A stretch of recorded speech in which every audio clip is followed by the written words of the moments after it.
working, and nope, that's not, where are you? Oh, here we are. And I'll have some music going on. Good evening, ladies and gentlemen. Welcome to Nashville.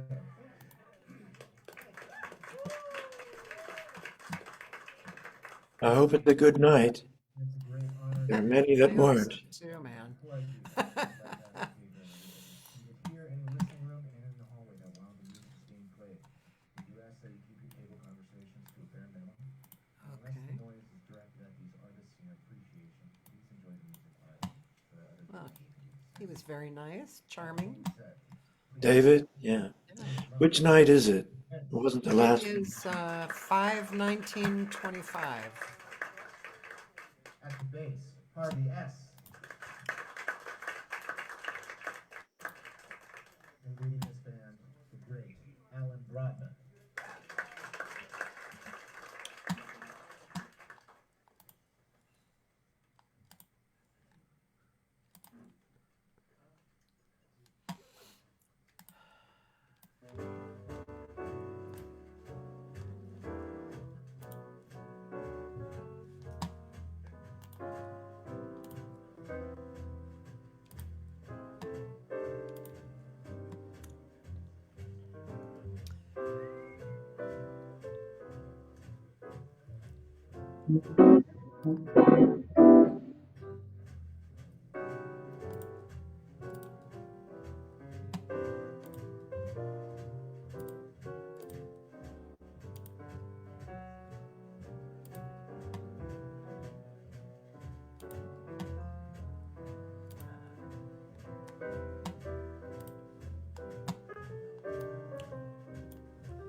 Putting it on YouTube there.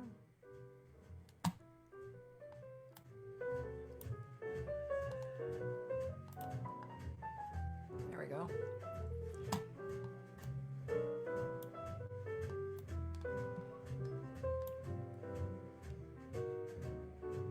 What a great trio. Yeah.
gorgeous.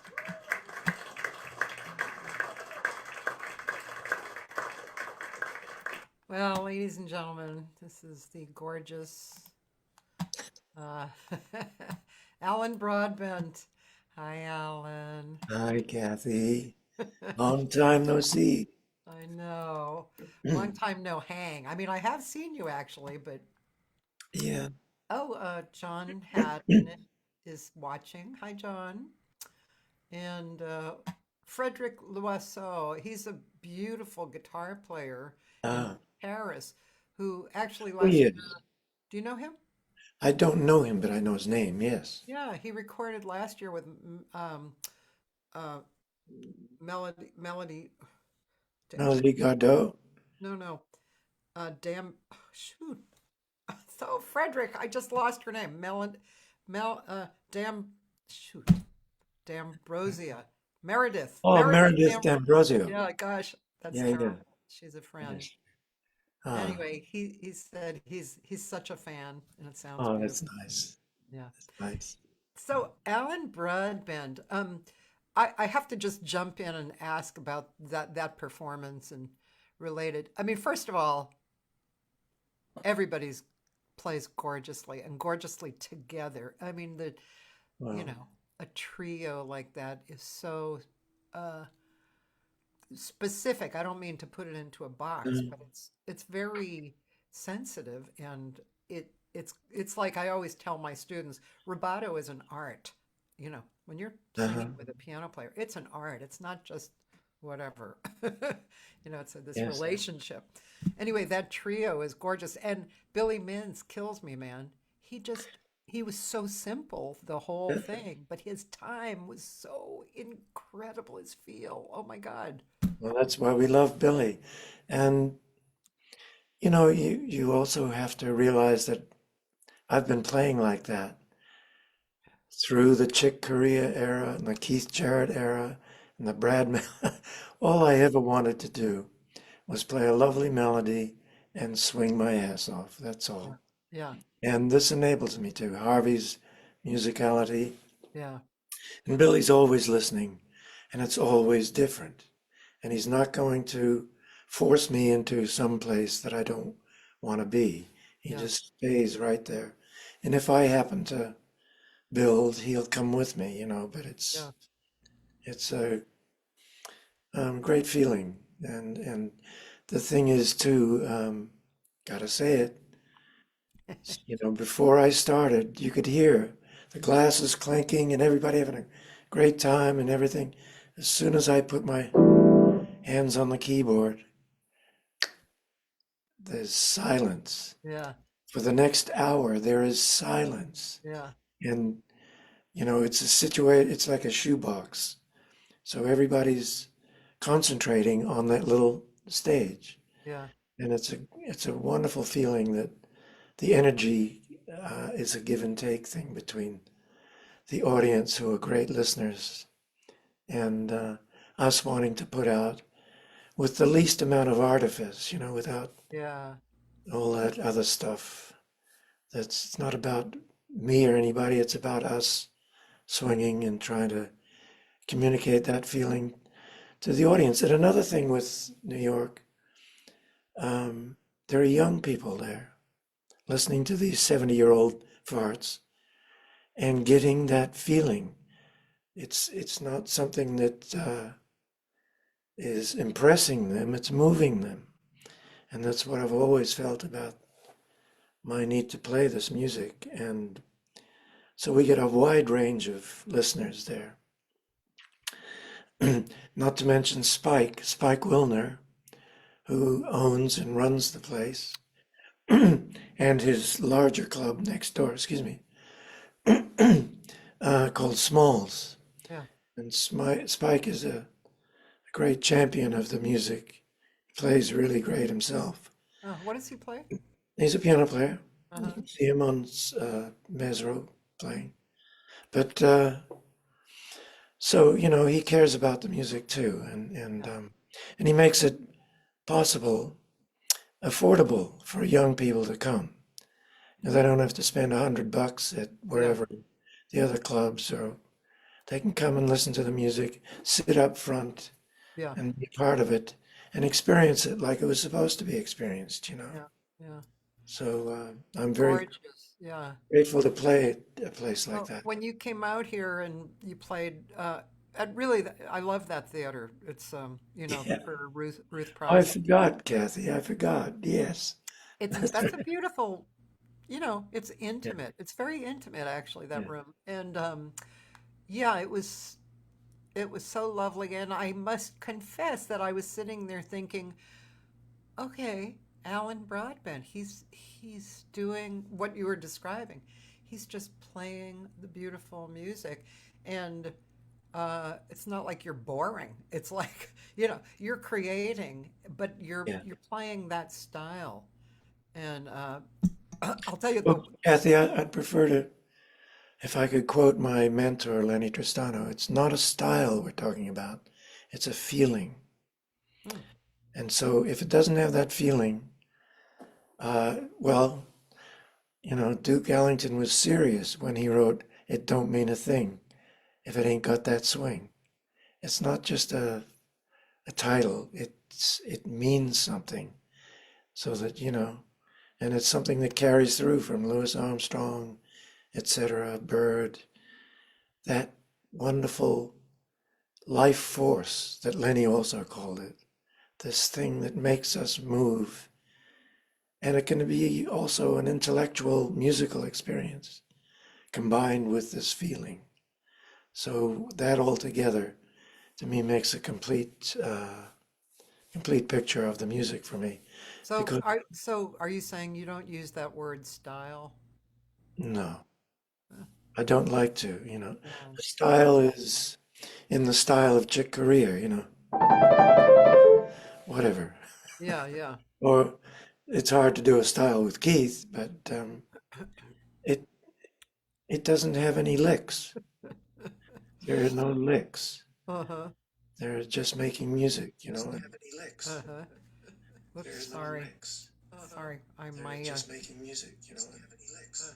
I What am is it? turning my sound off. Thank you. Oh, you know who else is watching? Uh-oh. Jim Hewitt. Jim. Oh, Jim. Hi, Jim.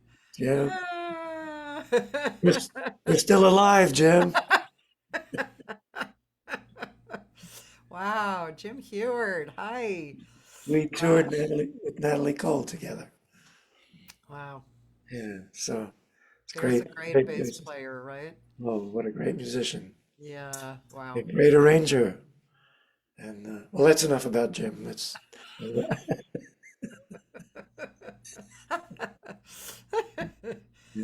Oh my God. no. Yeah, that's that's interesting about the word. And I'm gonna think about that from now on. I mean, you know, there's a lot of I think a lot of people who are wise talk about the feel of the music, and but I've never heard it quite like that. Um, not talking about style, but actually Well, like also if you want to work in Los Angeles, you have to be able to play a variety of styles, especially in the studio situation. yeah, You have to be somebody else. yeah. And I never could do that. I was hopeless at it. And I just go into my little corner and pretend to be Bud Powell.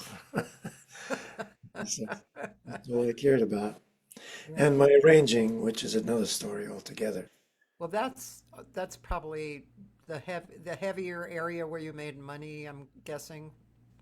At times, yeah, but I never made a career out of it. I never could make that phone call or whatever you needed to do to keep it going. I just waited by the phone and hoped for the best. And people like Natalie liked what I do, and a few. There's another Cole that I just wrote for. Wonderful singer, not particularly jazz, but her beautiful voice, Stella Cole. Oh, We have an album called It's Magic that I wrote a string orchestra for her, and that she sings them with conviction, these beautiful old songs, only they're all new to her and her audience. She's in her young 20s, Oh, and I she has see. a million TikTok followers, and Ah, she reads them the lyrics and how, oh, listen to this and listen to the strings, and it's all this new experience from these 80-year-old tunes, wow. which is marvelous about these songs too, because you can bring them up into the present and make them your own. Yeah, They have that yeah. that way of um, I don't know of transmogrification or whatever the word is. I can't think of it, but it's uh, it's something that you can make your own. That's Yeah, all.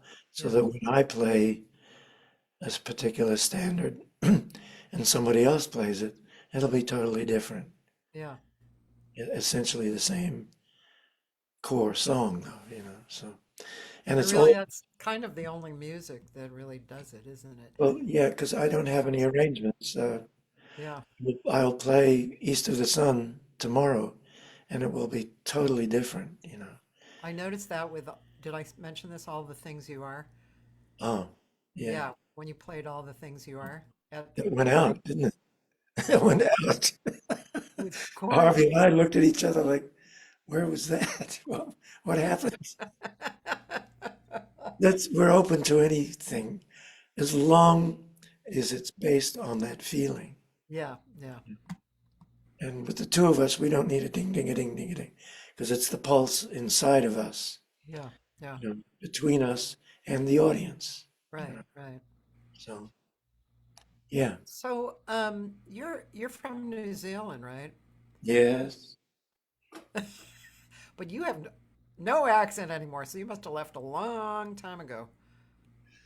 A couple of years ago, when I was 19, I went Yeah. to Berklee School. But even when, as a child, uh, the American accent was always very clear and, in a way, musical to me. So Huh. I had that in my ear when I arrived at Boston. And with a New Yeah. Zealand accent, at the coffee shop with all the other guys, I couldn't order a sandwich because they'd just go to the next guy. Okay, enough of him. So I learned to say, tuna, tuna on rye with mayo. So that before I knew it, I became this language. Although people do tell me, even my son, every now and then I do have a certain inflection Yeah. that's of New Zealand sing-songy stuff. But I'm from Boston. My dad had a kind of, some words. It wasn't like a thorough Boston accent, but like for fork, he would say fork yeah, or, that kind of oh my thing. God. And I still say the thing that you pull out of the bureau, I say that's a draw, Yeah, which my husband always made fun of me. It's not a draw, it's a drawer. How do you say drawer. drawer? Oh, I I never heard don't get that one. that. But yeah, what year were you at Berkeley or years? I was there January of 66 in the Great Blizzard of 66. I'd never seen snow. 66. Yeah, that okay, so 66. Okay, I thought we had some earlier ones too, like 5 years before that. There was like, I mean, the snow was like up over my head, in Boston. How would you know 5 years before that? I don't know. I was told about it. Oh, okay. But yeah, but you stayed a while, right? No, I stayed there for 3 years and then I joined Woody Herman's band. Oh, okay. Needed a gig. Yeah. So that ended that. 66. Boy, Berkeley was pretty small at that point. Yeah, it was great. Yeah, Yeah. it was very personal Special. and personable, and Yeah. everybody knew each other. Yeah. Great players. Yeah. Yeah. There's Peter Donald, Hmm. one of the greatest drummers. Mick Goodrick. Yeah. All Mick. these guys. Yeah, I love Mick, man. yeah, we all did. Yeah. He was incredible. I have a funny little story about Mick. So I had a friend who was a guitar player, and he was studying with Mick, and for the first 6 months, like he would go over to Mick's apartment, and for the first 6 months, he never took his guitar out of the I believe box. And then, it. so one day Mick said, hey, why don't you pull your guitar out? And my friend was like a nervous wreck, you know. and and Mick said, play me something. So he played, and then Mick said, play me something you're afraid of playing. And my friend, you know, he was trying everything, right? And he noticed that Mick was started kind of looking out the window, kind of like this, you know. And so he stopped, and and Mick said, how did this go? He said, so Mick said, so what were you afraid of playing? And he said, I don't know, you know, I'm not sure. And Mick said, space. And my friend never forgot that. I mean, that was such an incredibly tangible lesson for him, you know. Yeah, And I think when I think of Mick, I think of that kind of thing. You know, he was so philosophical and such an amazing player, and you know what a great perspective he had, right? yeah, I loved Mick. Yeah. We had a trio together with George Uh-huh. Mraz, sometimes a quartet at a place called My Apartment Lounge, Oh, the Hotel Vendôme. Um, wow. that's that history. Yeah. Then I joined Woody Herman. Woody Herman. Yeah, well, that was a different band then. It was really Steve Lederer, one of the tenor players, when I got on the bus my first day. He pulled me by the coattails and he said, you heard of Woody's Thundering Herd? And I said, well, yeah. And he said, well, this is the worst you ever heard. Yeah, it was too. Oh,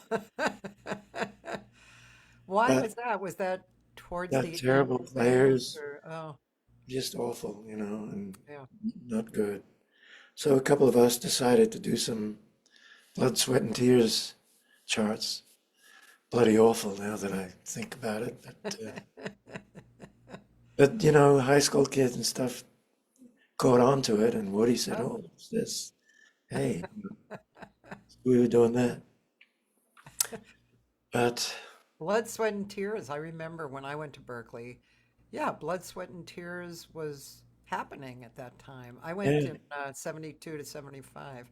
Blue And Solo. yeah, and that and what was happening, while I was there that I was aware of was Blood, Sweat, and Tears. ECM was kind of having a surge, Yeah, so Weather Report and Keith Jarrett and Pat Metheny and Bob Moses. Oh, I loved Bob Moses. So, and then of course we were coming out of the Motown period too. It was an interest. Boston had a real mix of yeah, music happening. yeah. It's That's good. right. Yeah.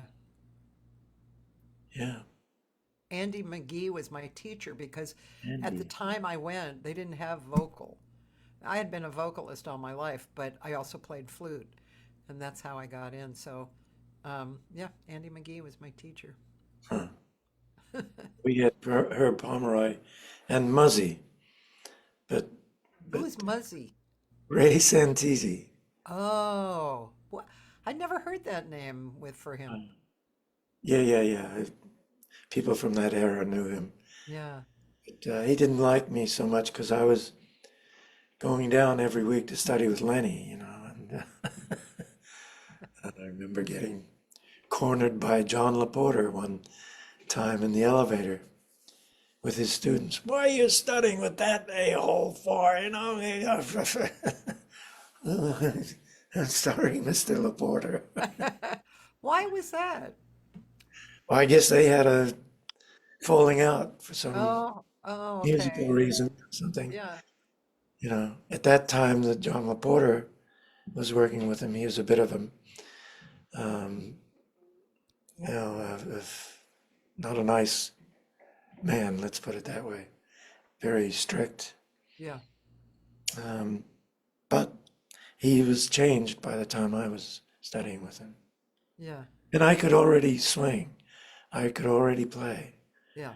So it was a matter of applying his Yeah. philosophy to my playing. Yeah. Yeah. So, and I didn't sound like him. So that was another thing that he probably liked. Yeah. That's that's pretty interesting too, you know. You study Well, with a I guy was like doing the that. I was doing the My Apartment Lounge gig and going to school and going down to see Lenny.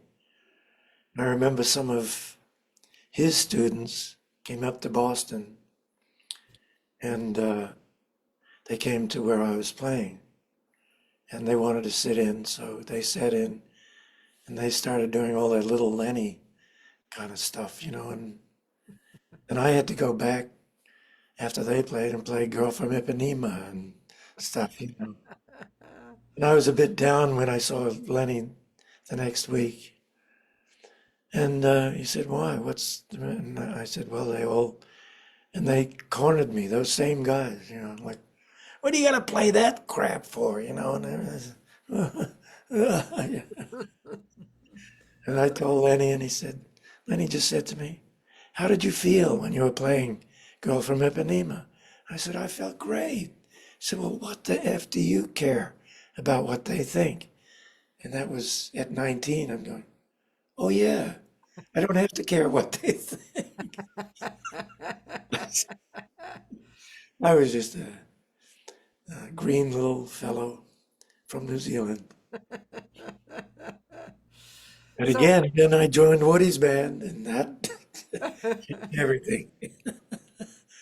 So, I think the first time I heard you play live, I'm pretty sure it was at Dante's with Irene Kral. Irene, yeah, And there was nobody in the room except Carmen and Sarah. yeah, I And remember. I was the waitress. I remember. And then I found out that Irene was sick. And then I heard you guys play some other time. I mean, that was a night that I would never forget. Um, yeah, it was amazing night. Yeah. Yeah, Irene. Well, I guess Mike Wooford had moved to San Diego, and she needed a piano player, and it was just one of those things. Yeah. I got called, and I went over to her house.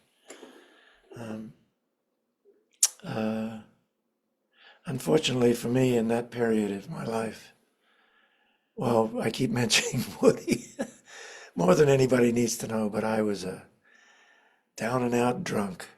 Oh, I got off the band, and it took me until Irene died for me to try and take care of myself. oh, wow.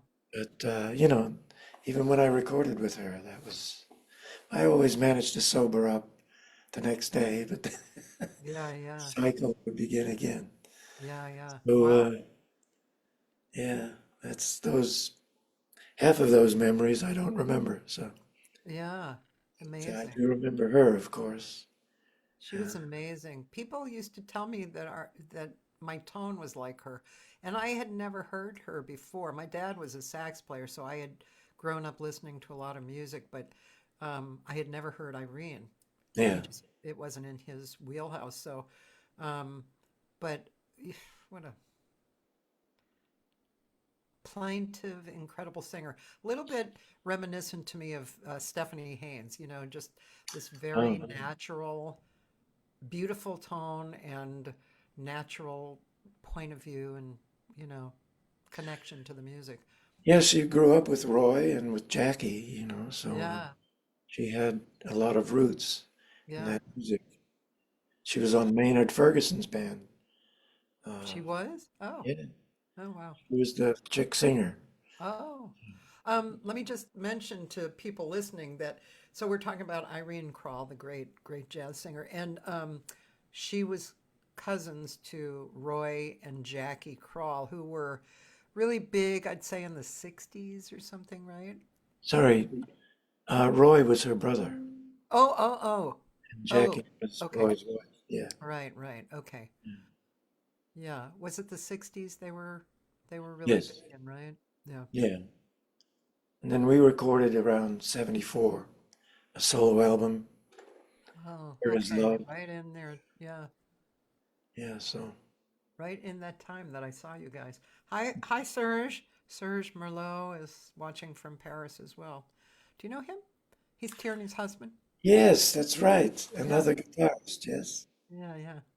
Yeah, hi, Serge. I went to Gary and I, my husband and I went to Paris a few years ago, and we went over to Serge's place, and Frederick and Serge and Thomas, I forget Thomas's last name.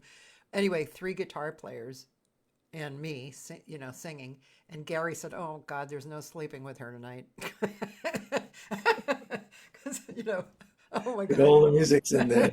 guitar. Oh, I'm in guitar heaven. That was really Yeah, fun. yeah. Um, but anyway, so I was just thinking, I don't know why, you yeah, told me it's all stream of consciousness, but I remember the day that she died. She had terrible cancer yeah, issues and stuff. And her boyfriend at the time, Dennis Smith, who was a DJ on K Jazz or whatever it was called, excuse my voice. They were with her at the hospital there on Northridge or something, and I got a call because they needed a break. yeah. They wanted to go to the bar and get a beer or something, and they called me and, Alan, can you come over and sit with her? So I remember I came in, and you go into that sort of waiting room lounge area, and the individual rooms are offset from that, and all the TV was on. A couple, three TVs around, playing some ball game, football game or something, and not really quietly either. No. Huh. So, but anyway, I went in and I just sat with her, and she was really basically a skeleton with Mm, it's over her, and she was lying there quietly. And I'll never forget, there was a sudden roar of the crowd from the TVs and everything. And Irene went from this comatose state. She woke up and started to get out of bed. I mean, she could hardly. Obviously, she thought that they were cheering for her to come back for an encore. oh my Now, God. I've got to go. And thank God at that time, Dennis and Roy came back, and Yeah. we lifted her back into bed. Wow. She was already there in that place. Never forget that. And she Wow. died that night. Oh So, gosh. yeah, anyway, Wow. That's a Irene, special memory. yeah. Yeah. Did you ever play with Stephanie Haynes? I think a couple of gigs, like how we do Yeah, gigs, yeah, and then yeah, you go on to the next. yeah. Well, um, then there's been Natalie Cole, Irene Kral, and I, you know, I'm not good about reading my Oh, I'm not guests. good about remembering all these people. Well, Ruth Price, dear Ruth, who I You love. played with her? Oh, yeah, yeah, yeah. When she first Oh, had that club, yeah, uh, the original place over at the bakery, yeah, yeah. we did quite a few things together. And Wow, that was a long time ago because she stopped yeah, singing, you know, yeah. along the way. Yeah, She she was a stopped great singing after playing with me. She couldn't take it anymore. singer. And then you did that really beautiful, you've done this really beautiful work with Georgia Mancio. Oh, Georgia. Yeah, thank you. Yeah, I didn't know anybody that's knew a that. really, I do. Yeah, I know Georgia Yeah. and I even have the music actually. And Oh, yeah, it's a really beautiful creation of work that you guys did. Really beautiful. well, those are tunes that I had written since back in the day. Yeah. That had no, I was writing those tunes when Chick Corea was doing Spain and everything, and I'm going with my little pencil, trying to figure out how to write a standard tune. But I was more interested in writing traditional standard tunes that were new, Mm-hmm. not a copy of something that existed, but something within that genre, if you like, Yeah. Yeah. that hadn't been heard before. Yeah. I had melodies um, from that time until this time that Georgia heard. They really had no place to go, and Yeah. Georgia gave them a life. Yeah. One of the few was a tune of mine called Heart's Desire, which Uh-huh. I remember going over to Frischberg's place, playing it for him the night that I was satisfied with it. I gave him a call, Oh. went over, and there's two men there in his living room having a good cry. And he, the next week or so, he came up with a lyric and came over to my place. And we had another big cry. He'd written for his two sons. So, but the point is that all I need is Taylor Swift to sing it, and I'm fine. But no, there's there's a few jazz singers that do I it see. before. I'm looking, and it looks like, well, when I bring up Heart's Desire, I don't know if this is right. Rosemary Clooney comes up, Yeah, Jim Jim Caruso, Scott Hamilton, yeah. um, Oh, oh, Mary Foster Conklin, mhm. Eric Luthauser. Oh yes, Eric from France. Perhaps Serge knows him. Yeah. But the Um, one you're not mentioning is one of my favorite. Uh, Dina DeRose. no, we better be careful. One of my favorites is Sheila Jordan. Oh. Sheila and Harvey got me the gig in the early 90s to come to New York. I wrote some string quartet charts for her. And that was the first time I met Sheila. And she sings every note because it's very hard.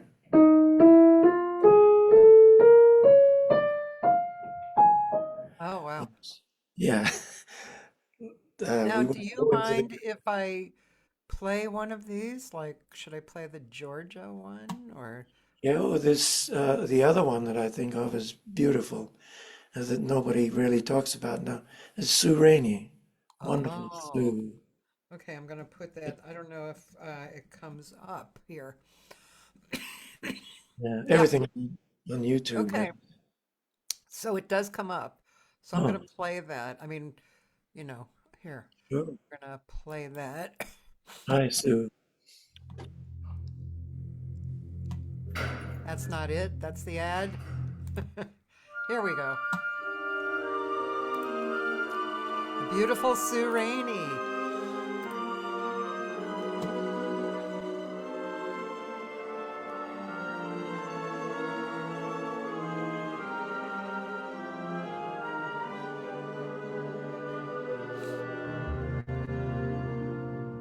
If you should decide to seek your special dream, your heart's desire,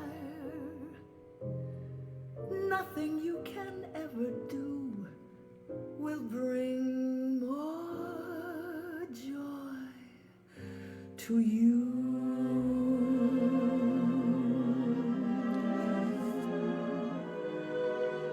Wow, beautiful with strings. Woo. And if you're wise, you'll recognize your guiding theme, your heart's desire. Follow that, and you may make your dearest dream come true.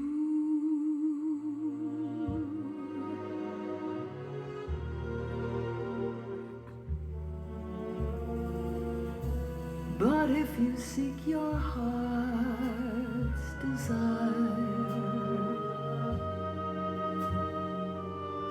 your heart may break.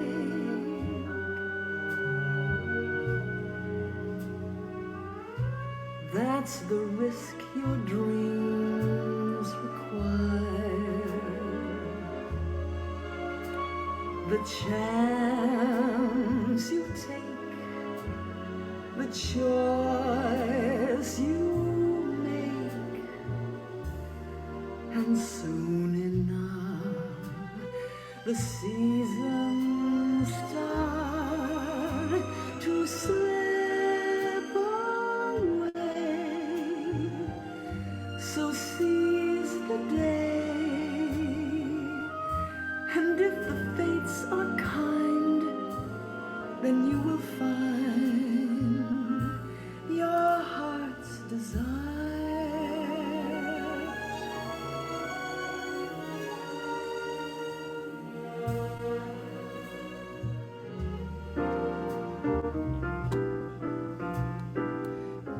Did you arrange this also, Alan? Yeah. Yeah.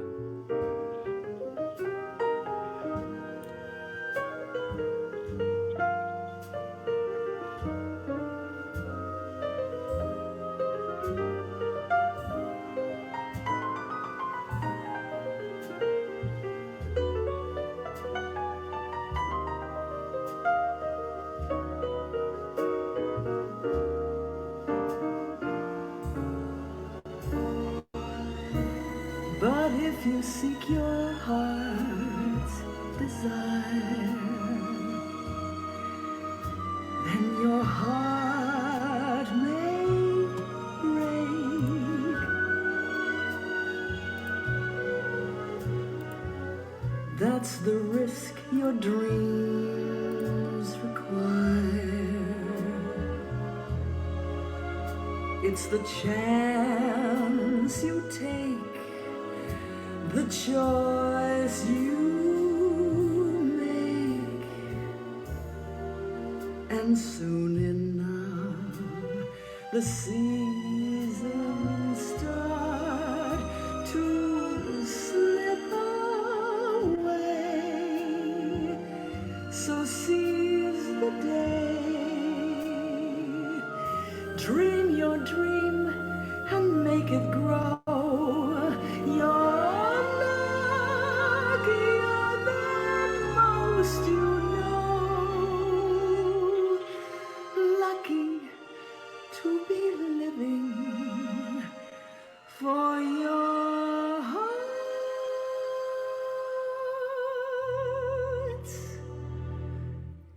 desire.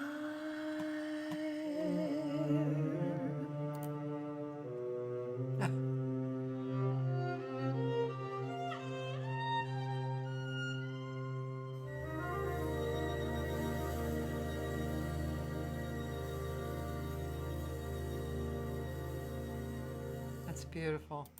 Okay, I'm sorry, but I just have to check this out really quickly.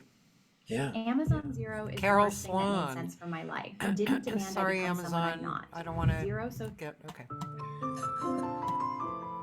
Carol Sloan, or If you should decide to seek your special dream, nice, beautiful. your heart's desire, nothing you can ever do will bring more joy to you. What a great singer, huh? Carol Sloan. Yeah.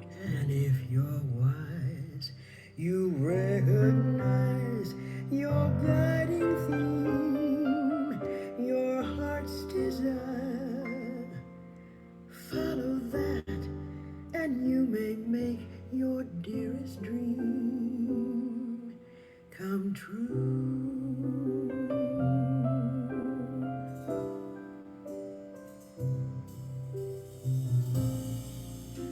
But if you seek your heart's desire, your heart may break.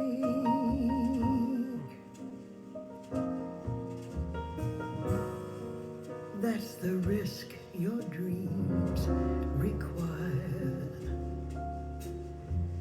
The chance you take, the choice you make, and soon enough the seasons start to slip away. So seize the day, and if the fates are kind, then you will find your heart's desire. That's beautiful. I had to play her because Oh she's yeah. just she's Yeah, a yeah. really wonderful singer. Yeah. Yeah, well, I'm very honored that all of them uh, Yeah. got something out of the song, you know. Yeah, yeah. And, Beautiful, beautiful. That's a really pretty song. It really beautiful lyrics. stays in the head. Yeah, Yeah. it's beautiful. Yeah, beautiful lyric. Very beautiful lyric. Yeah. And to me too, writing a tune is it has to stay in your head. Yeah. It's got Yeah. to have something in it that makes it that Yeah. embeds itself in your soul, you know. Yeah. By the way, Judy Silvano is here. Ah, Hi, Jude. Judy, I owe you a phone call. You're on my long list. I love her. Um, Taylor Hatch, a guitarist, a young guitarist who went to North Texas. He asks some great questions. I'm going to see if I can look at some of these questions. Let's see. Well, here's one.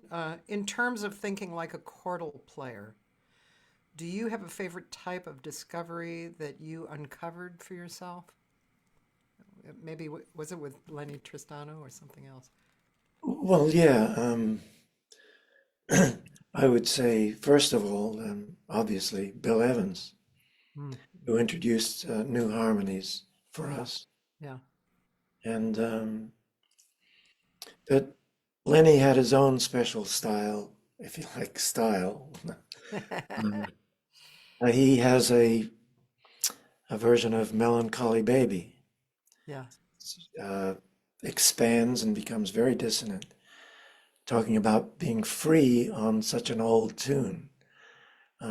So I'd say between those two, I also learned a few things from George Shearing, the books that he has, but especially the books I had of Dave Brubeck, um, the ones that included Strange Meadowlark and Home at Last, the original The Duke, and Summer. Um, oh, I can't remember the titles. But all these things, when I was like 15 or so, I would say I was a pretty good sight reader.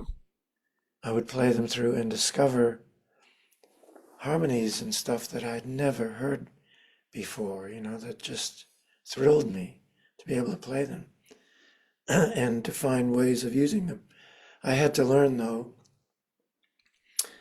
that whatever voicings they are, that, you know, they look like that, chord like that. yeah, I had to learn how to uh, play them horizontally. In other words, know the scales that those chords belong to and how to build them, build my own chords. And so that was also a discovery that these chords had scales to them as well, you know, and that tied everything together for me. And I still exercise like that. I sit down at the piano and just go through chords, relating them to each other freely, just to get the sound of them. Because chords, along with melody and that feeling, it's the chords that produce the emotion. So when I go from one beautiful chord to another unexpectedly, it can subliminally communicate to my Mesro audience, you know, and to be open and vulnerable to be able to do that and not have things worked out, which I don't. I don't have any arrangements when I play, as opposed to the arranger in the that's very serious about the orchestra, and took me years to find my place with an orchestra and not be a piano player. Mm. You Yeah. know? Whereas John Williams, right from the get-go, he's an orchestra. Yeah.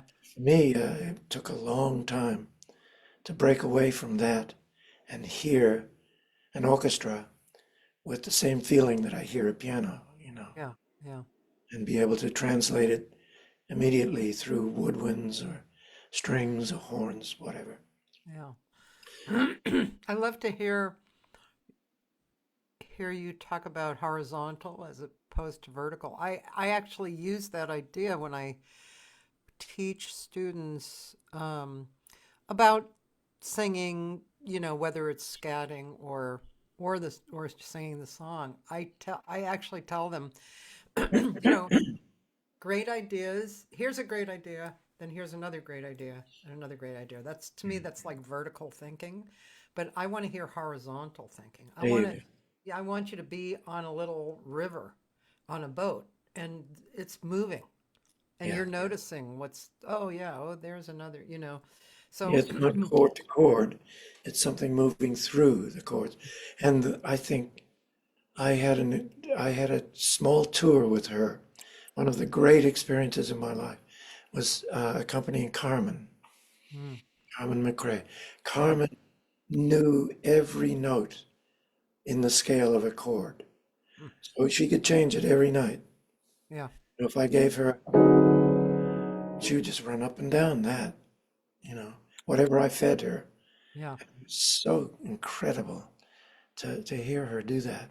And I wish a lot of singers had that kind of training when they take up jazz or whatever it is they want.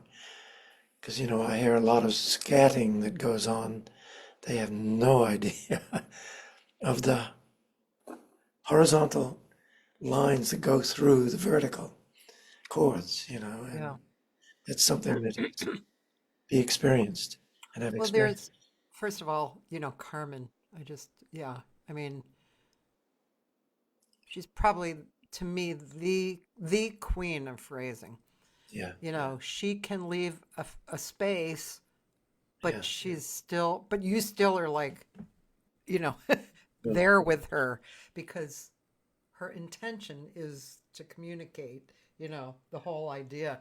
But And also, the other thing that I try and stimulate in people, along with the horizontal thinking, is what expecting the next chord. That makes all the difference. It's like a magic wand, and I tell them that it's like, you're not just waiting for the player to play the no. chord. You're on the same path. You're moving together, and it makes all the difference in the world. Well, Uh, a lot of mistakes I hear by singers that don't really know that. yeah. They do what's called back phrasing. And Yes. so they think that that's stretching but they back phrase over into a new chord, the Mm-hmm. old melody or whatever they're singing, and it doesn't belong there. Mm-hmm. Whereas Carmen, there's a wonderful, I always am amazed by it. She does live at Black Magic. I think it might be Pat Coyle or something, Yeah. trio. Mm-hmm. But it's this tempo, and she's just gliding over it. And when there's a change of chord, she brings the melody together just before that, and so it's this Yeah. always stretching the time. Yeah. Uh, that's what jazz is to me, that experience. Yeah. Um, yeah, she was something. Yeah. What we haven't mentioned is, forgive me, only because he was an important part of my life, Yeah. was Charlie Hayden and Yeah. Quartet West with Right. Ernie. Right. I interviewed Ernie. That was a great interview. I was very surprised, actually. I didn't expect him to be so philosophical. He's Oh, quite Ernie. philosophical, and spiritual, I was on the road with him for 25 years. I know all about those philosophies. We spent some wonderful jet lag breakfasts in France or wherever talking about that and stuff. But Yeah, I anyway, miss. I'm sorry I interrupted you, Yeah. but No, no, nothing to yeah. say. Just Charlie Hayden, yeah. I loved Charlie. Yeah. Charlie had a terrible monkey on his back, but he was a very brave man, in my opinion. Yeah. that he would always fight his way out of it, and come back to the music. Yeah. I'm very proud of some of the music that I played with him, So, and he got me my first gigs in Europe. I was almost 40 years old and I'd never been out of the States, Wow. Suddenly I'm in Paris and playing, wherever. That's cool. Italy, with Charlie. Yeah. I bring him up sometimes. There is a John Scofield record he's on, or there's probably a few, but anyway, this one, it's kind of a groove record, or groove this song, and another teaching tool I use, and so they're grooving along. John takes a great solo, Scofield solo. I mean, what can you say? Yeah. Great guitar solo, a lot of notes, but good, tasteful. Right ones. Yeah, and then it's Charlie's turn, and what does he play? Whole notes, Oh, and it's perfect. yeah. And I always bring that up because I'm trying to get the singers to just be themselves, Mhm. and because when you're truly being who you are, it's perfect. Well, yeah, I don't know if Charlie was making a statement with that or not. Oh, I don't know if he was, but I mean, Many nights. that's what he heard. No, I remember one night the promoter said, "Well, we don't have time for a sound check," and it's in Italy, and there's 2,000 people. Oh boy. This, wonderful Italian theater. And we Yeah. start playing the first tune, and it's feeling great, and everything starts to just suddenly fall apart. Charlie stops playing whatever, and Charlie gives this whistle. Okay, sound check. And in front of 2,000 people, we have a 15-minute sound check, and the Italians are throwing things and booing. Really? Oh my God. It was fun until Charlie got the exact sound that he wanted, because he couldn't play Yeah. if it wasn't that sound that he created.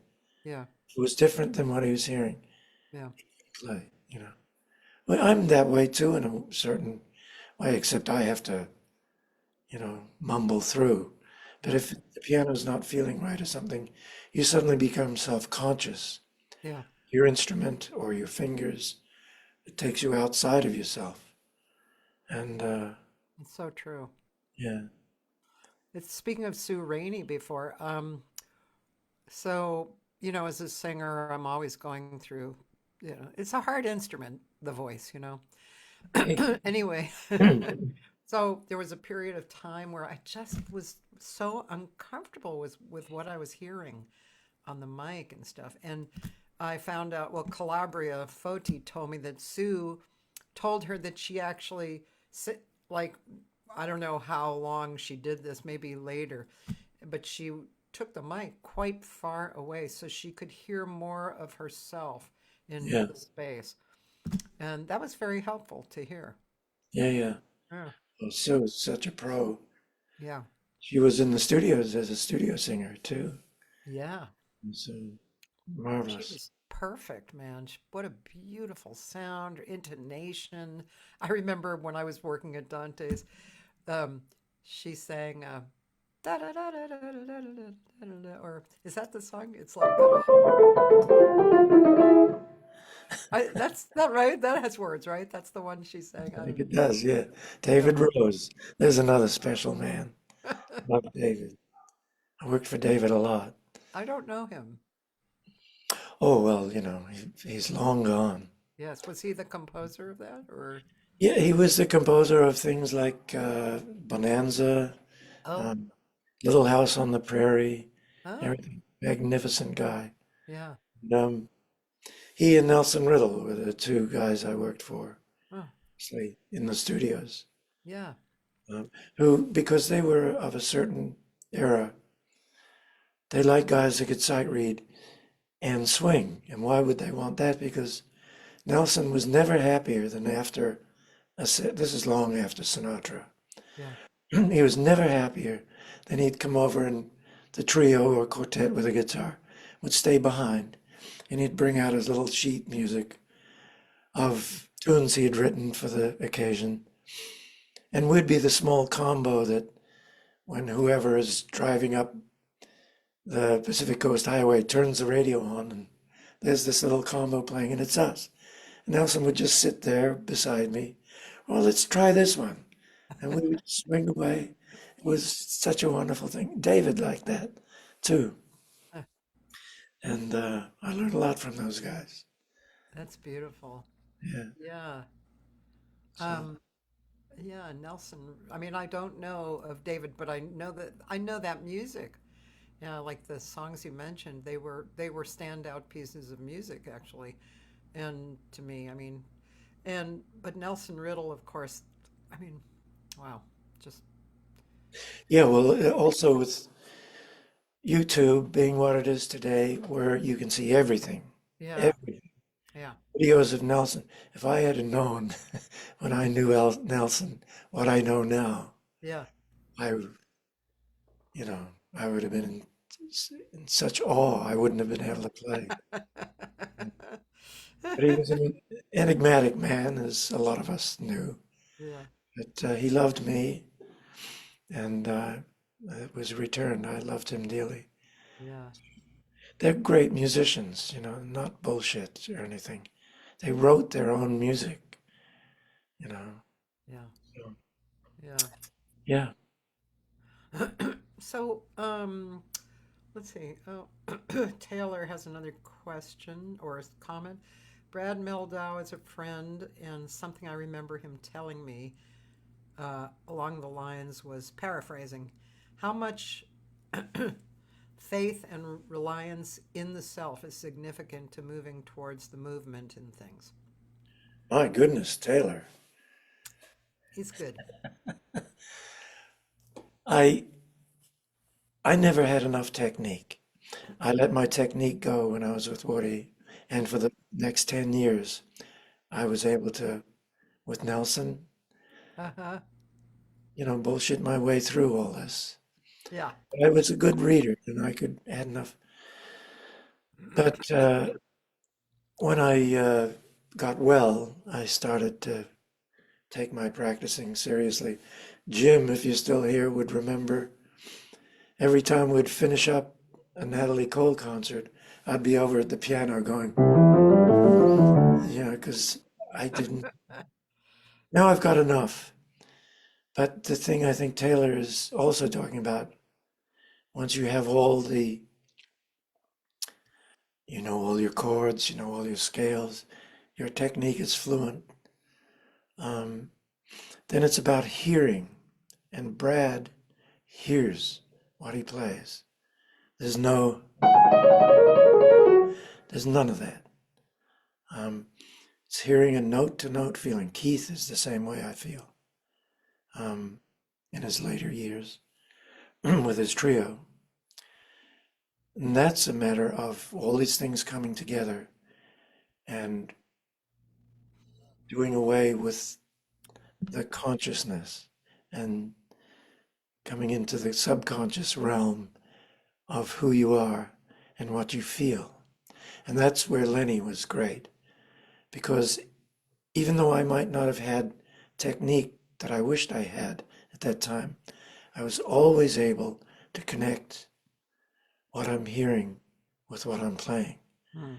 Now it's very dangerous because sometimes it completely can let you down. And, I just go home feeling like crap, but other nights it'd be euphoric. But as I'm approaching the prime of my life, those moments become more frequent, especially at a place like Mesro. Yeah. I can't wait for my gig at Mesro. Yeah. As soon as I sit down, I have nothing to worry about. I know the piano, and I Yeah. know Harvey, and I know Billy, and I know the audience.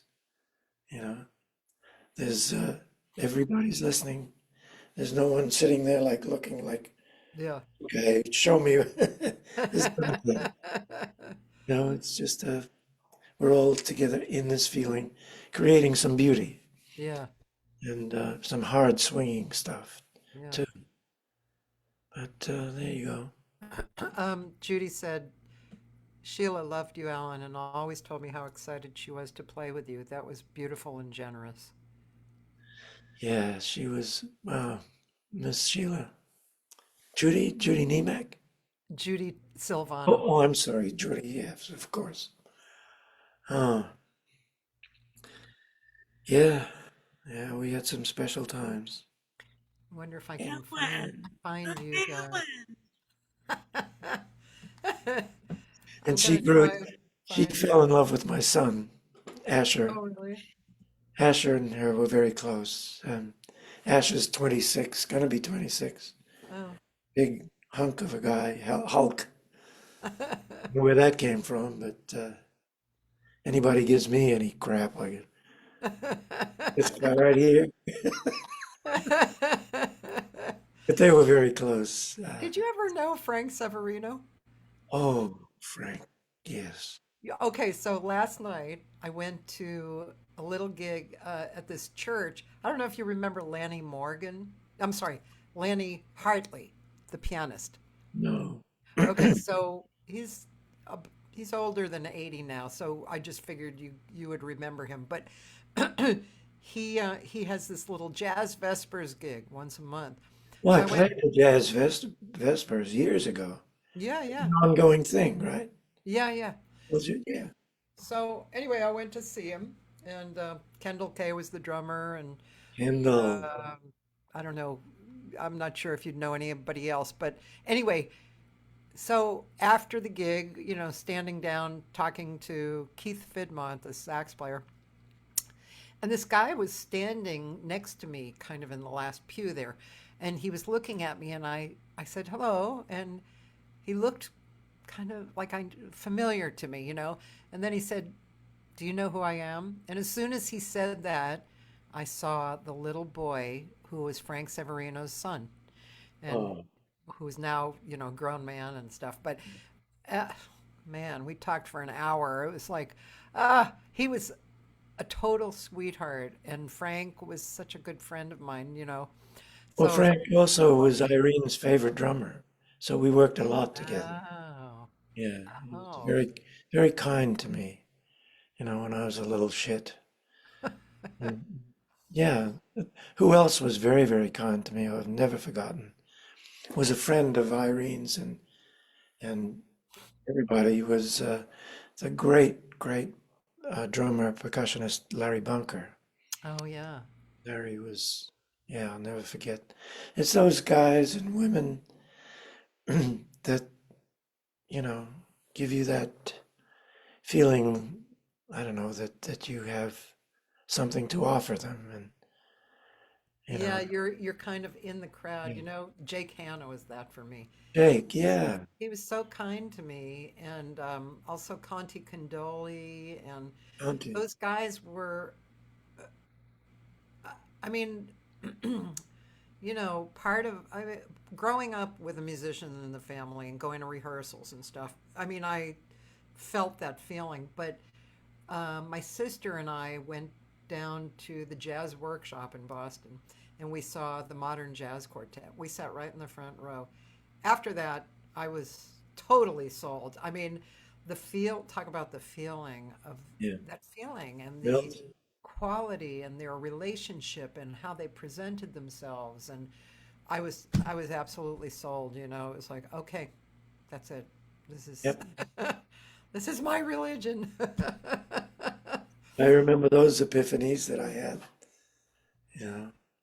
Oh, I'm sorry. I'm just gonna play a little bit of you and Sheila. One,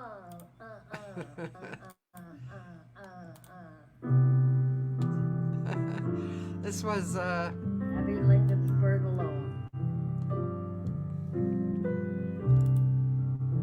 Bird alone, flying high, flying through a clouded sky, sending soulful mournful sounds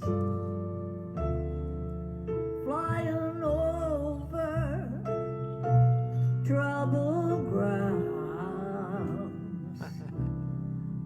Bird alone with no mate, turning corners, tempting fate. Flying circles in the sky. Are you on your way somewhere? Gliding, soaring overhead. You're a sight of glory. Fly away up there so high. I wonder what's your story. Bird alone, flying low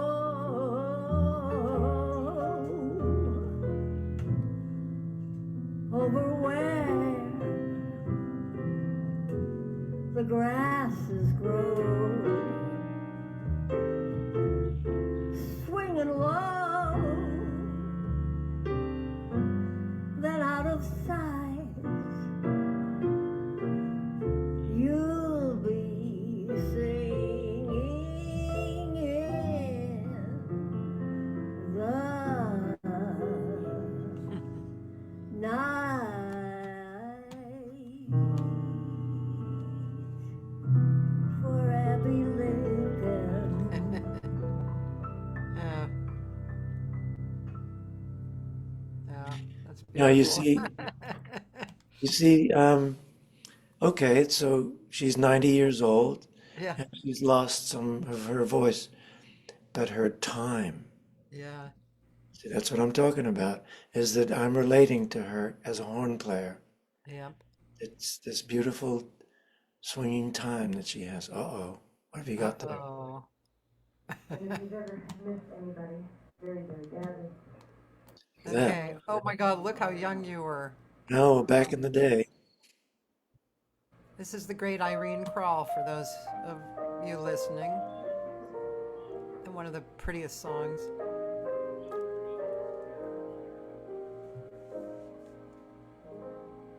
in the evening,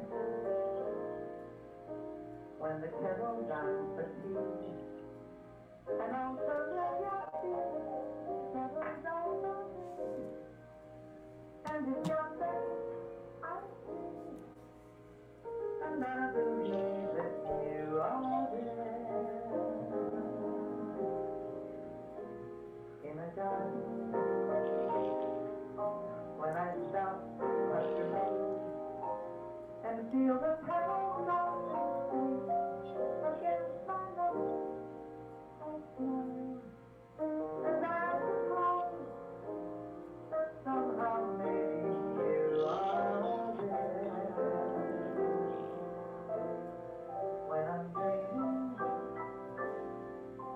and I find myself awake without a warning, then I run my eyes and decide. And now at once I realize it's fun, and the fantasy stays alive. My dearest I often think there's just one thing to do.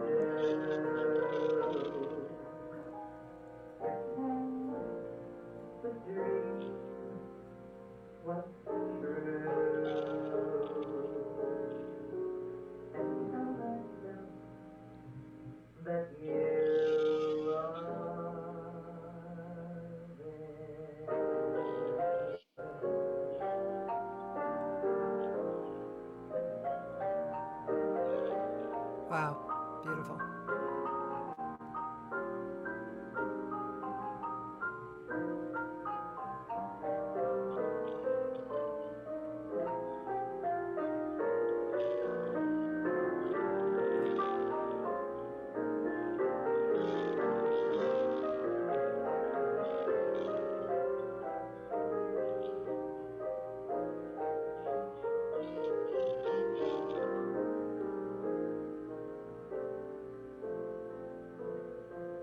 When I'm dreaming That was a gorgeous and solo. I find myself awake without a warning, then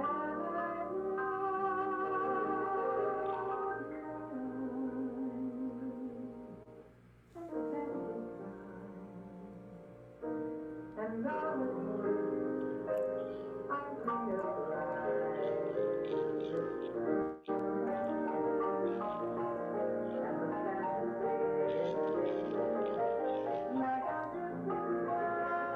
once I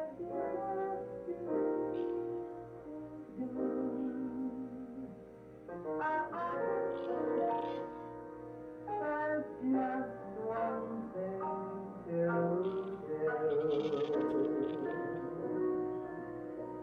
Pretend the dream was true. And tell myself that you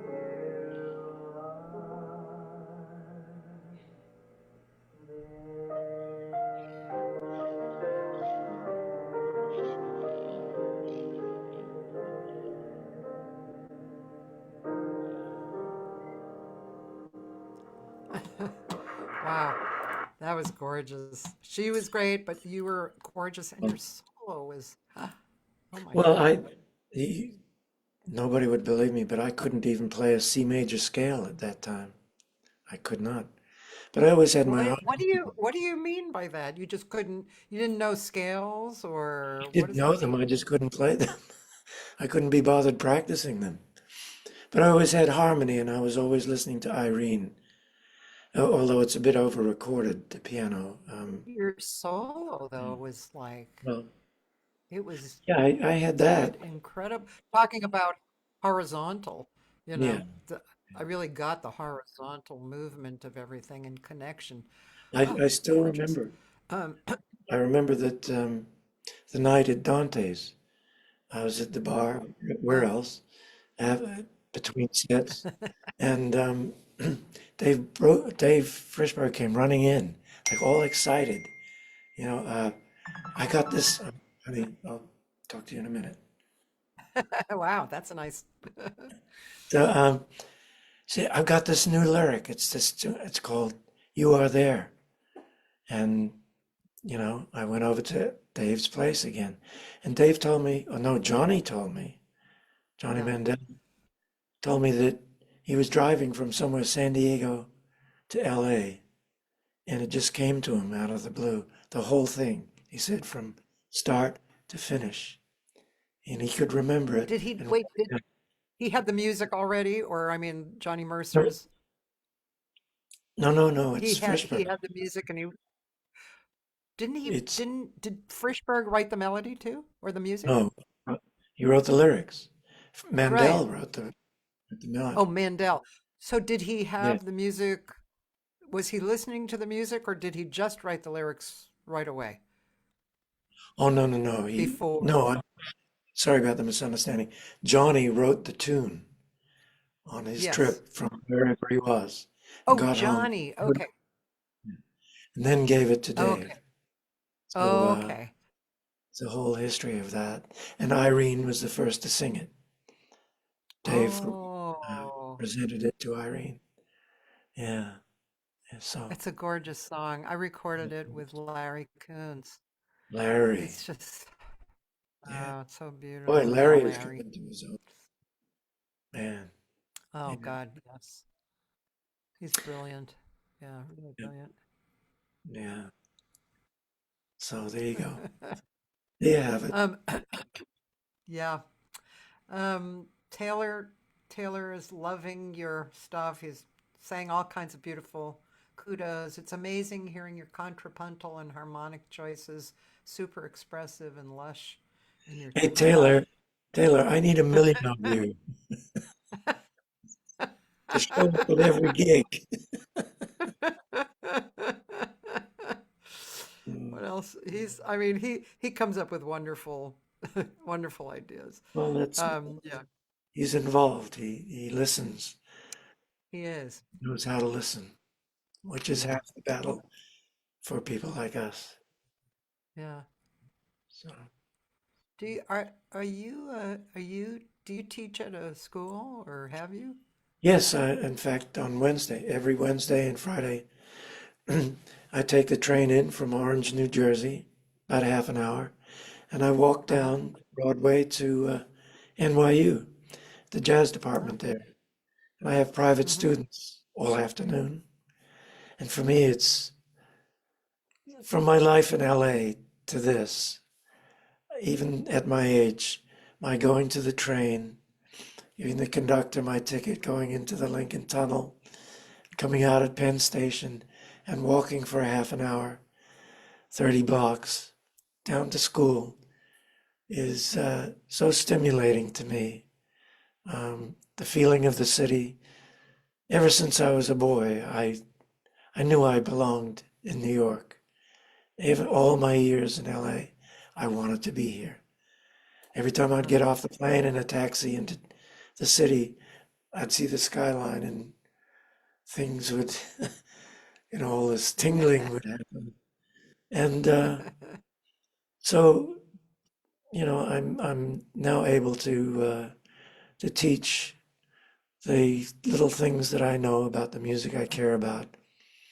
And I have 20-year-old students who are playing the same tunes, the same bebop lines, you know. Okay, so they do things in 11/8 and whatever that I can't possibly even envision, but they come down to that thing and they want to know about the feeling. And that's the hardest thing, especially for piano players, because horn players naturally go for the feeling, as do singers. But piano players, they have this corny, they can play all those time signatures and everything, but get them to swing, and you can't. It's a different thing with the piano, and it belongs to How the d- how do you singing aspect. how I mean, I know this is a overly simplified question, but how do you teach swing? Yeah, well, you have to get piano players to, first of all, horn players. They should listen to horn players to transcribe by ear at half speed, whatever solos or soloists they love that are within that feeling. And of course, Bud Powell. Bud Powell at half speed is just as intense as he is at regular tempo. Wouldn't we all love to be Oscar Peterson? But Oscar's he's got things worked out and swinging as hell. But Bud, you never know from note to note that the exploration, and when he's on a good roll, some of the most brilliant, beautiful improvising, like Bird on the piano, because he is hearing the notes and he's singing them, even when they're very fast. It's always coming from this singing place. So you have to understand the eighth note for a piano player. Saxophone players, trumpet players, they play the eighth note correctly. But, is the piano player's eighth note, and it's not. It's swallowing notes and, finding where it is in the time, playing with the metronome. And then we play together. And they can instantly feel when they're not engaging me as an accompanist, or when they are. Because when they're engaging me, leaning on me, Uh-huh. they can actually feel now this magnetic, like I like to say, the two opposite poles of a magnet when you try to put them together when you're a kid, and they'd feel kind of funny, that Yeah, yeah, tension. yeah, And that's what I want them to feel. You're just getting so close to the time. yeah, I'm yeah, pushing this way, and you're pushing that way, and the time's going straight ahead. But it's this yeah, interplay between us. So it's a matter of yeah, getting them used to that. And above all, singing. They won't, I can't get a lot of them to sing the tune they're learning. They do all this other stuff. But even Oscar, when he's playing a tune, you hear him singing the tune. So anyway, that's my lecture for the day. And I have a good time. I have a good time. And it keeps me in touch with the feeling. yeah, yeah, yeah. Um, before we go, I want to go back.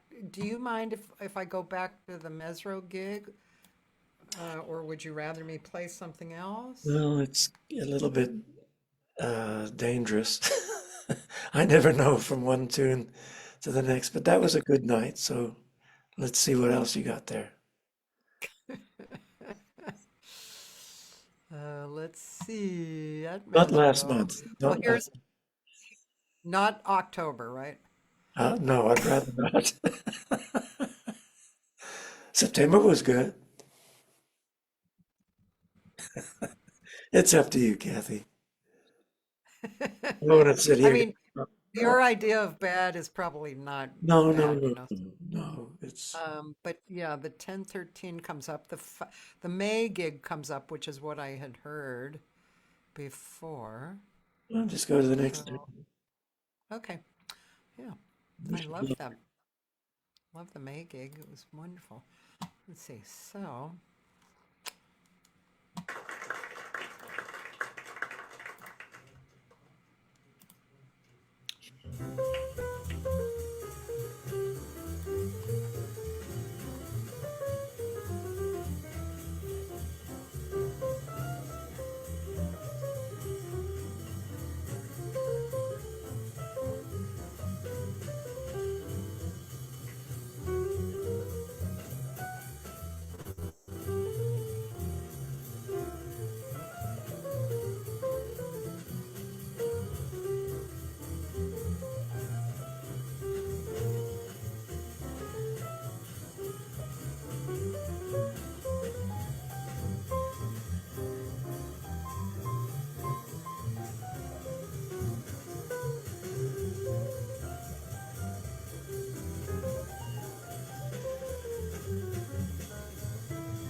Yeah.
Well, Yeah. Yeah.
Uh,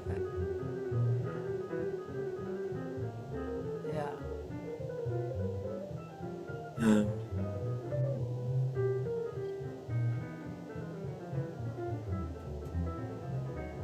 Mm, yeah.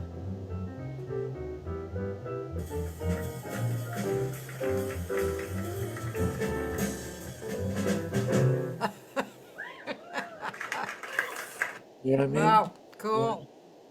It was weird. There was fluctuations there that I don't know if it was the time lag or whatever, but Yeah. You mean freezing at the very end? whole things. But hey, that's why Ron Marsh used to say when something was being recorded, we only get one chance to play it. You should only get one chance to hear it.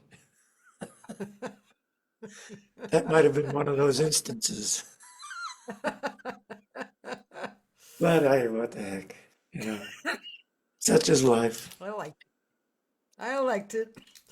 Um, I'm gonna let's see. Oh, Taylor, Taylor, not me, but he said, I don't know if both of you have heard these records, but have been on my ears and brain this month. Arnold Schoenberg's piano music, performed by Paul Jacobs, and then Steve Reich's piano phase from 1967. Yes, I know both of them.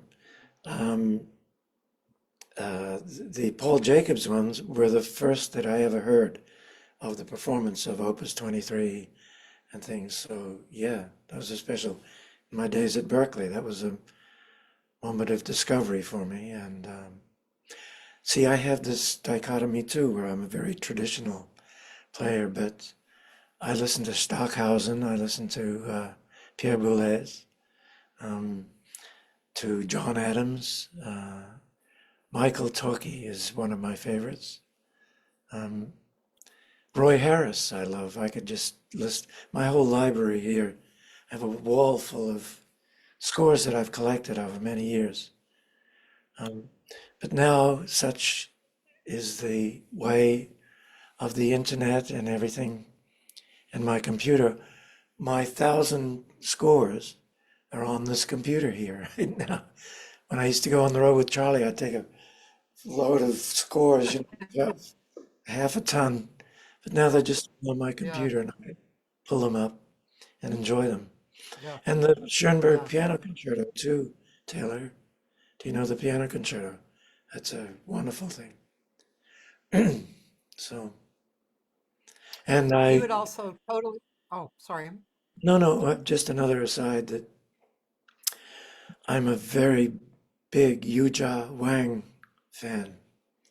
Yuja is probably, in my humble opinion, IMHO, as great as any of them in history.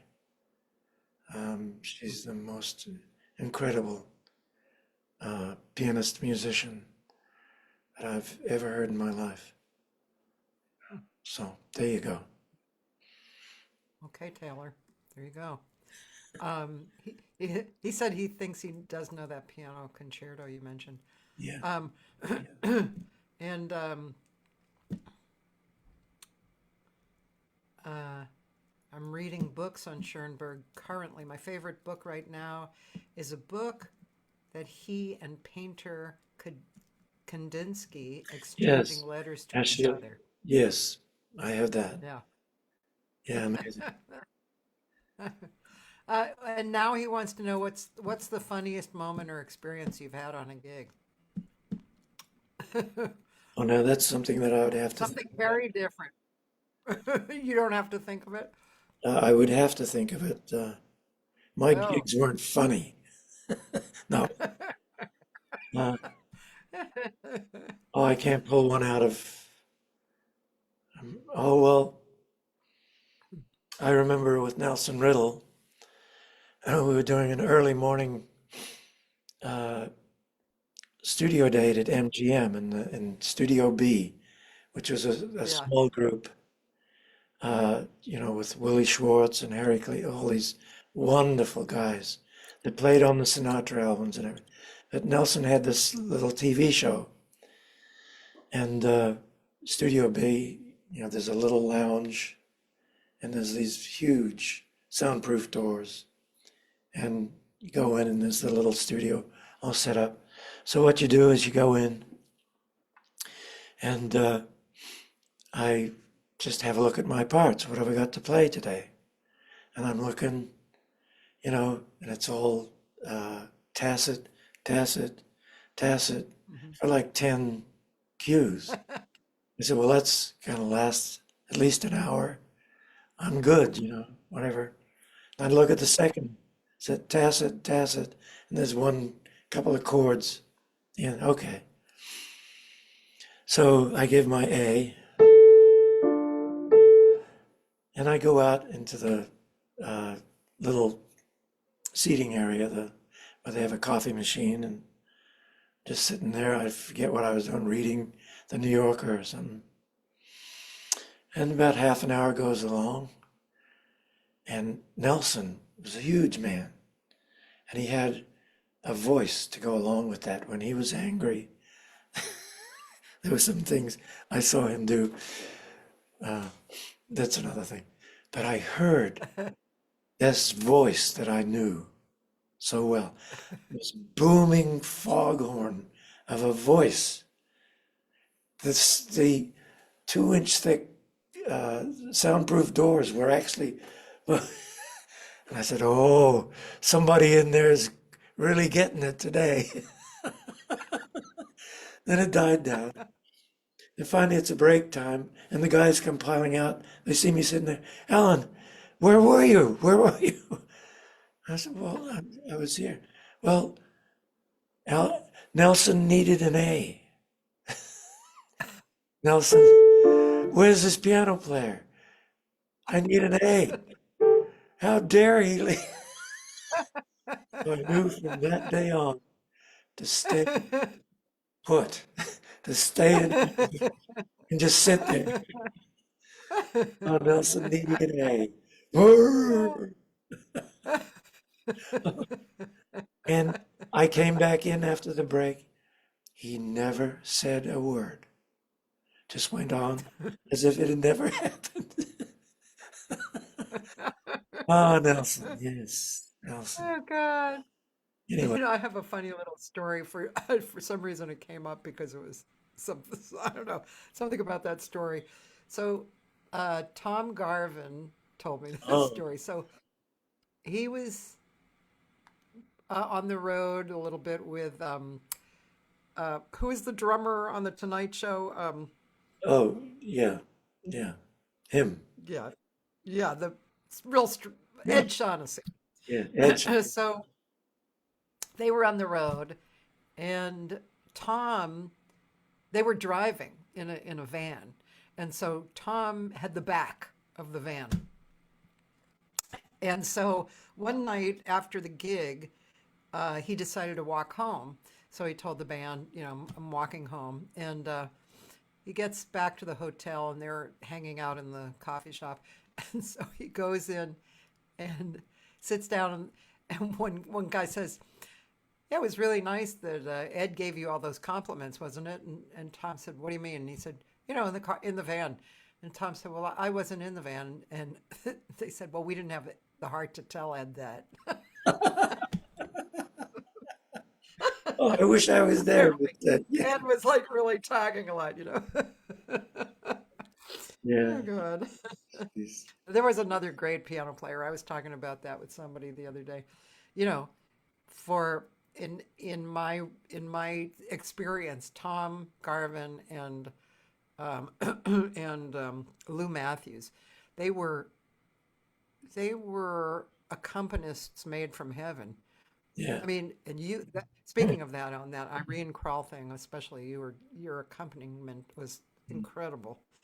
But so yeah, there's such an art to that, and I mean, it would be really nice to develop that or show it. In some of the venues that I've created, I've tried to create like whatever you want to call it, the old guys, like a yeah. show, like a consistent show of the old guys, man, to really hear and appreciate it and, what you're talking about as far as performing and bringing it to the people. You know, just, but it's a hard big sell, you Yeah. know. For the Mesro, it's probably perfect, but If I and can, I'm opening this new room again. Yeah, go ahead. no, about, I usually don't play gigs too much with singers anymore, but they were Yeah. pressed for a piano player, Stella Cole, the young singer we talked about at the beginning. Oh, yeah. Her Yeah. piano player couldn't make this particular date, so I subbed. It was down at Princeton, and it was a 9 foot gorgeous Steinway. And Stella really hadn't had the experience of playing with somebody like me. Yeah. And it was like mind bending. And I could also relate to her because she sings the notes.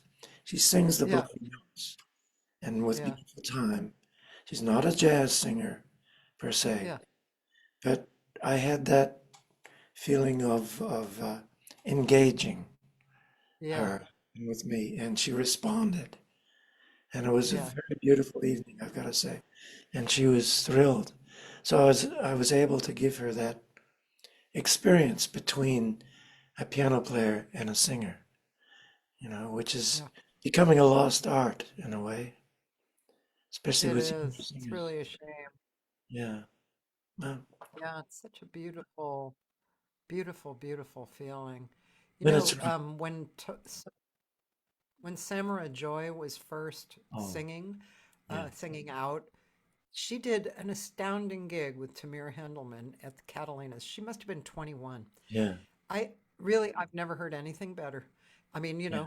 it was stunning. Oh, And she's been Tamir was really yeah, playing, and yeah, like but she was like her and, 21 and and she was Stella.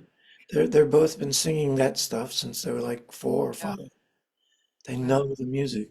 And Samara, she's she's trained that she listened to Ella when she was a little girl.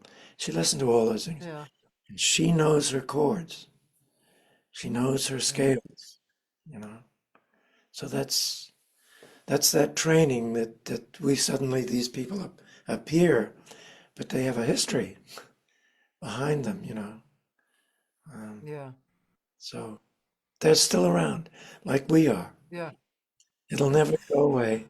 I don't know what the Yeah. music business has to do with any of us, but it's this feeling again, which Yeah. is just very human and a life force, as Tristano would say. This creating art, musical art out of a feeling. So there you go. Yeah. I I think about that a lot these days. My voice has been a little problematic in the last 10 years, and I've been working on it. But Yours? What about mine? mine, No. well, here, the Vocal Zone. Okay, Judy Silvano knows about these. Vocal Zone from England through Amazon. Really good. It doesn't cure what you have, but it actually cleans up immediately. Good stuff. But anyway, what I was going to tell you was, what was I going to tell you?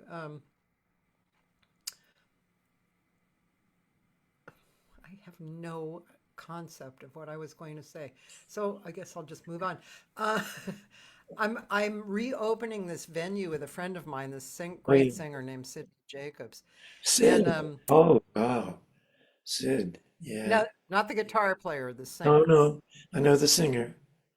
Yes. Oh, Yeah, I know cool. Sid. He's really a beautiful singer. Yeah. But this is kind of the first time I'm creating a venue with somebody. I've usually just do it all myself. I just, Mm. and if I don't have everything together, it's fine. I'm just creating the best that I can create. But anyway, so we actually got a piano in the room. It's a small, intimate room that holds about 45 people.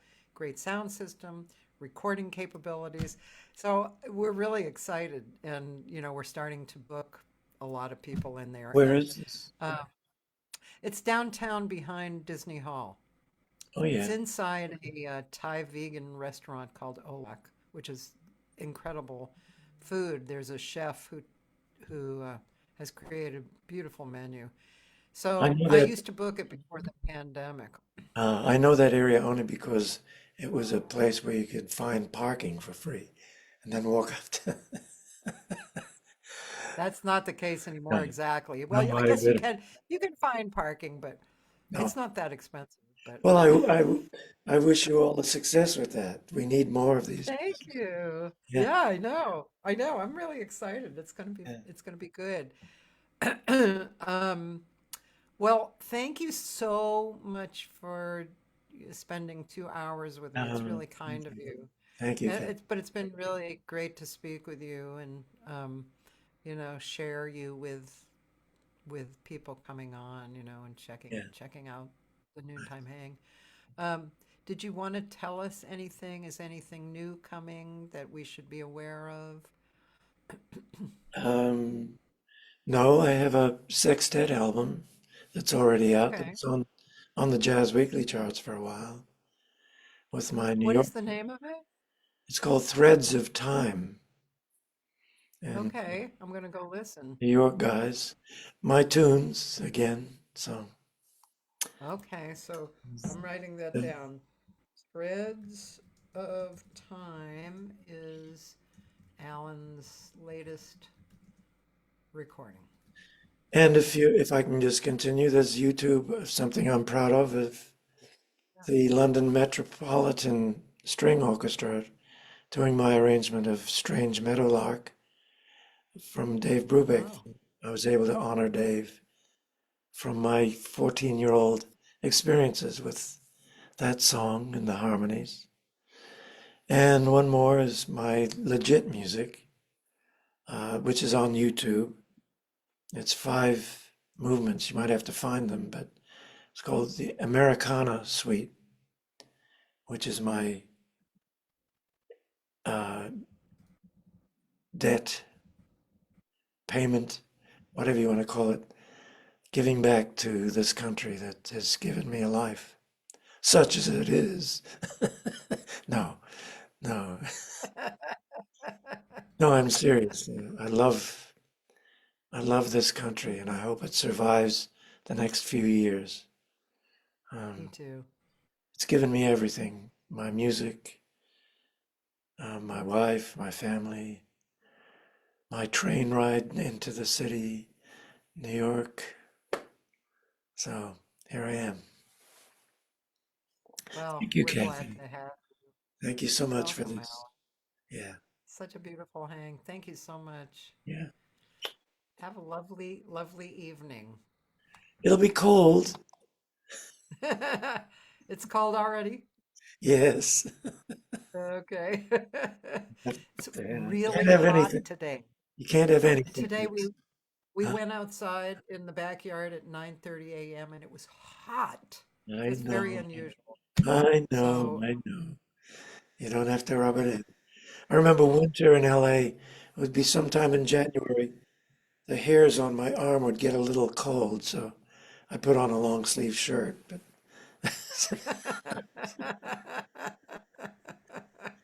it's okay. changed a little, the Yeah. planet has turned. Oh All right, God. Alan, thank you so much, All right, man. Kathy, thanks for everything. Thank Soon. you. Bye-bye. Okay. Bye. Bye, guys. And we'll see you next week Bye, with Jim. John Armato. Yeah, bye, Jim.